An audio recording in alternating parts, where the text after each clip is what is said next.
வணக்கம்.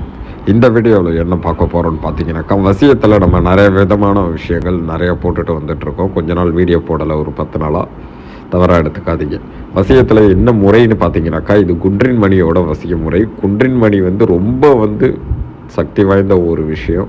ஏன்னா இதில் நிறைய வகையான குன்றின் மணி இருக்குது. வெள்ளை கலரு, சரிங்களா, நிறைய கலர் வகைகள் இருக்குது. இந்த சிவப்பு கலர் குன்றின் மணியை வச்சு நம்ம ஆண் பெண் வசியத்தையும் சரி, தெய்வ அவசியமும் சரி ரொம்ப சிறப்பாக பண்ணலாம். குலதெய்வம் உங்களுக்கு வீட்டுக்கு வரணும், வாழ்க்கையில் மேலே போகணுன்னா அந்த வசியம் பண்ணலாம். ஆண் பெண் வசியமும் சிறப்பான முறையில் பண்ணிடலாம். உங்கள்கிட்ட பிரிந்து ஒருத்தவங்க வாழ்கிறாங்க, உங்கள் கூட இருந்துட்டு டக்குன்னு பிரிஞ்சுட்டாங்க ரொம்ப வருஷம் இருந்துட்டு, இல்லை உங்களை திருமணம் பண்ணுறக்குன்னு சொல்லிக்கிட்டு அதுக்கப்புறம் உங்களை ஏமாற்றிட்டு போயிட்டாங்க, திருப்பி அவங்களே நீங்கள் வேணும்னு நினைக்கிறீங்க இல்லைங்களா, அவங்களாலாம் ஃபோட்டோ மூலயமா வச்சு இந்த குன்றன்மணி வச்சு நம்ம மாந்திரிக பூஜை முடித்தோம்னாக்கா 12 நாளில் அவசியம் ஆகிடுவாங்க. கால் பண்ணுங்கள், சிறப்பான முறையில் அவசியம் பண்ணலாம். கால் எடுக்கலை அப்படின்னாக்கா வாட்ஸ்அப்பில் வாய்ஸ் மெசேஜ் பண்ணுங்கள்.